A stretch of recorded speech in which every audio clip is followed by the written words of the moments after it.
Hi friends, நான் உங்கள் Manoj from Manoj academy. நம்ம பார்க்க போகிற டாபிக் சிம்பிளிஃபிகேஷனுடைய ப்ரீவியஸ் கொஸ்டின் இப்போ தான் பார்க்க போகிறோம். ஆல்ரெடி பார்ட் 1 போட்டிருக்கேன், அது பார்க்காதவங்க பார்த்துக்குங்க. இப்போ பார்ட் 2 பார்க்க போகிறோம். ஸோ ஃபஸ்ட் கொஸ்டின் பார்க்குறதுக்கு முன்னாடி நம்ம சேனலை சப்ஸ்கிரைப் பண்ணாதவங்க மறக்காமல் சப்ஸ்கிரைப் பண்ணிக்கங்க. ஃபஸ்ட் கொஸ்டின் பார்க்கலாம். ஸோ ஃபஸ்ட் கொஸ்டின் பாருங்கள். a² + b² = 117 மற்றும் ab = 54 கொடுத்துருக்காங்க. எனில் a + b / a - b கேட்டிருக்காங்க. ஒரு வேல்யூ கொடுத்துட்டு a + b / a - b கேட்டிருக்காங்க. ஸோ நமக்கு என்ன வேணும்னா a + bயும் a - bயும் தான் வேணும். ஸோ இதை பார்க்கும்போது நமக்கு ஒரு ஃபார்முலா ஞாபகத்துக்கு வரணும்.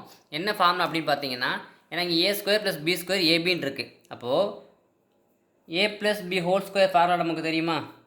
a + b ஹோல் எப்படி எழுதலாம்? a² + b² + 2abன்னு எழுதலாமா? இதானே இங்கே கொடுத்துருக்காங்க. a² + b² வேல்யூ கொடுத்துட்டாங்க, ab வேல்யூ கொடுத்துட்டாங்க. அப்படியே அப்ளை பண்ணுங்கள். a² + b² வேல்யூ என்ன? 117. ஓகேவா? ப்ளஸ்ஸு ஒரு 2ab. ஸோ 2 அப்படியே போட்டுக்குங்க. ab எவ்வளவு? 54. அந்த 54 அப்படியே போடுங்க. இப்போ இந்த 117 அப்படியே இருக்கும். இதை பெருக்குங்கன்னா என்ன கிடைக்கும்? 54 × 2 108. ஸோ ஆன்சர் என்ன வரும்? 117 108 கூட்டினோம்னா 225ன்னு வரும். இந்த 225 அப்படிங்கிறது a + b ஹோல் வேல்யூ. நமக்கு a + b ஹோல் வேணும். நமக்கு என்ன வேணும்? a + b தான் வேணும். அப்போ a + b வேணும் அப்படின்னா இதை ரூட் எடுத்துடலாமா? ஸோ 225 15 × 15 பெருனா 225 கிடச்சிருமா? ஸோ 225 ரூட் எடுத்தோம்னா 15. ஸோ 15 × 15 225 வருமா? ஸோ a + b = கண்டுபிடிச்சாச்சு. அடுத்து a - b இதே மாதிரி கண்டுபிடிப்போம். ஸோ a - b ஹோல் ஸ்கொயர்டா? ஓகே, அதை எப்படி எழுதலாம்? a² + b² - 2abன்னு எழுதலாமா? ஸோ வேல்யூலாம் அதே தான். a² + b² வேல்யூ என்ன கொடுத்துருக்காங்க? 117 மைனஸ் 2abயா? ஸோ 2 × ab எவ்வளவு? 54. ஸோ 117ல் ஒரு 108 போச்சு அப்படின்னா நமக்கு 9ன்னு வரும். இது a - b ஹோல் வேல்யூ. நமக்கு a - b தான் வேணும். ஸோ 9 ரூட் எடுத்தோம் அப்படின்னா 3ன்னு வந்துடும். இப்போ நமக்கு a + bயும் கிடச்சிருச்சு, a - bயும் கிடச்சிருச்சு. அப்போது a + b / a - b தான் கொஷினில் கேட்டிருக்காங்க. ஸோ 15 / 3ன்னு போட்டு அடித்து கொடுத்தீங்கன்னா 1 3 3 5 3 15ன்னு வரும். அவ்வளோதான் ஆன்சர். அடுத்து ரெண்டாவது சம் பாருங்கள். 123 × 999 + 123. இதை சால்வ் பண்ணணும். நம்ம இதை என்ன பண்ணணும்? முதல்ல இதை கூட்டிட்டு அப்புறம் இதோட பெருக்கணும், இல்லை பெருக்கிட்டு கூட்டணும். எப்படி பண்ணாலுமே கொஞ்சம் கஷ்டமாக தான் இருக்கும். ஏன்னா 999 பெருக்கிற மாதிரி இருக்கும். இதை இப்படி போட்டு பாருங்களேன். இப்போ இந்த 121 ரெண்டுலேயுமே இருக்குல்ல, அப்போ ஒரு 123 வெளியில் எடுத்துருங்க. சரியா? அப்போ இங்கே 123 வெளில போச்சுன்னா என்ன இருக்கும்?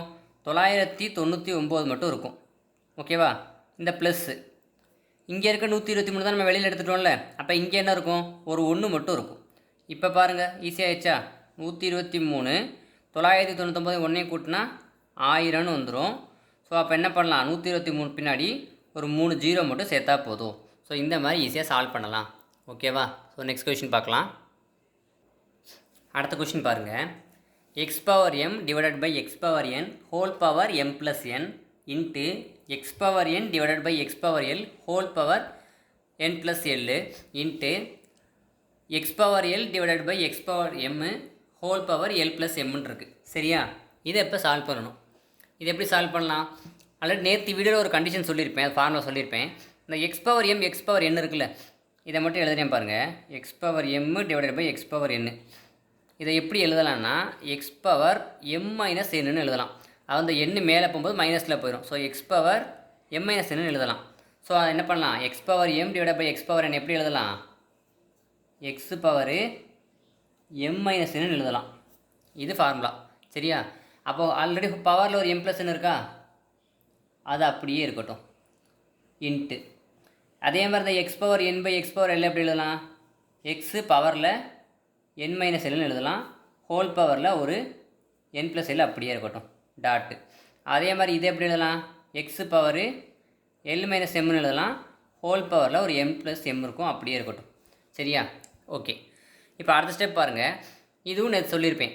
அடுக்கில் 2 இருந்தால் பெருக்கலாம். அதாவது a⁴m ஹோல் பவர் என்னன்னு இருந்துச்சுன்னா நம்ம எப்படி எழுதலாம்? ஏ பவர் எம் இன்ட்டு என்னன்னு எழுதிக்கலாம்.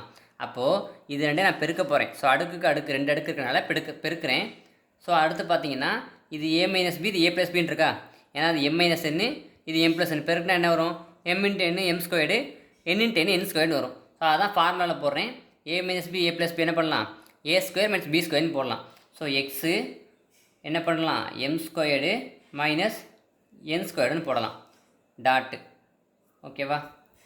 அடுத்து இங்கேயே என்ன பண்ணலாம், அதே மாதிரி என் ஸ்கொயர்டு மைனஸ் ஒரு எல் ஸ்கொயர்டுன்னு போடலாம், டாட். அடுத்து X power L squared minus M ஸ்கொயர்டுன்னு போடலாமா.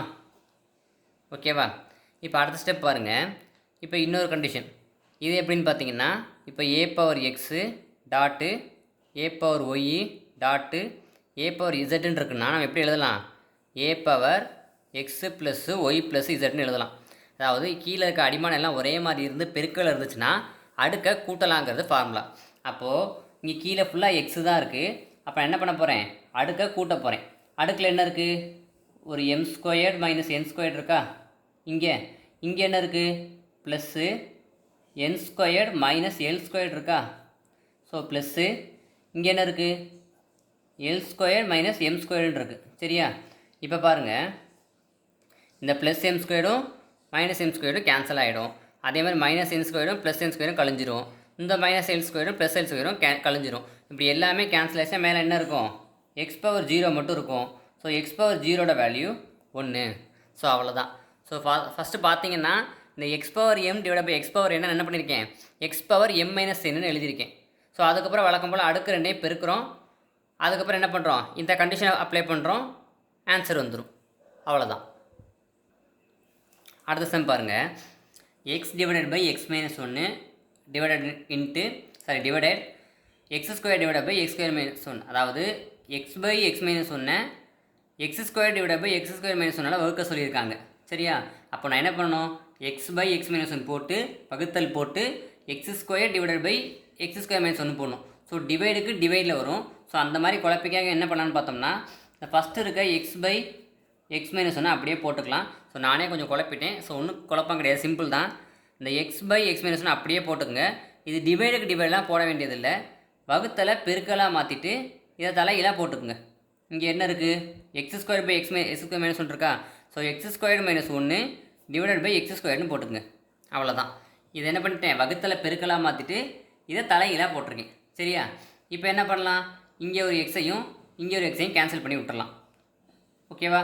அடுத்து இந்த ஸ்டெப் என்ன பண்ணலாம், இங்கே 1 மேலே 1 இருக்குன்னு அர்த்தம். 1 பை எக்ஸ் மைனஸ் 1 இன்ட்டு இது எப்படி எழுதலாம், இது எக்ஸ் ஸ்கொயர் மைனஸ் 1 இருக்கா, 1 ஸ்கொயர் பண்ணாலும் 1 தான். அப்போது எக்ஸ் ஸ்கொயர் மைனஸ் 1 ஸ்கொயர், அதாவது ஏ ஸ்கொயர் மைனஸ் பி ஸ்கொயர்னு இருக்குது. அப்போ என்ன பண்ணலாம், ஏ மைனஸ் பி இன்ட்டு ஏ ப்ளஸ் பின்னு எழுதிக்கலாம். சரியா. இது எக்ஸு. ஸோ டிவைடட் பை ஒரு எக்ஸ் மட்டும் இருக்கும். இப்போ இந்த எக்ஸ் மைனஸ் 1ஐயும் இந்த எக்ஸ் மைனஸ் 1ஐயும் கேன்சல் பண்ணிட்டா பேலன்ஸ் என்ன இருக்கும், மேலே ஒரு எக்ஸ் ப்ளஸ் 1 இருக்கும், கீழே ஒரு எக்ஸ் இருக்கும். அவ்வளோதான் ஆன்சர். ஸோ வீடியோ பிடிச்சிருந்துச்சி அப்படின்னா லைக் பண்ணுங்கள், உங்கள் ஃப்ரெண்ட்ஸுக்கும் ஷேர் பண்ணுங்கள். மறக்காமல் நம்ம சேனலை சப்ஸ்கிரைப் பண்ணிக்கோங்க. தேங்க்யூ.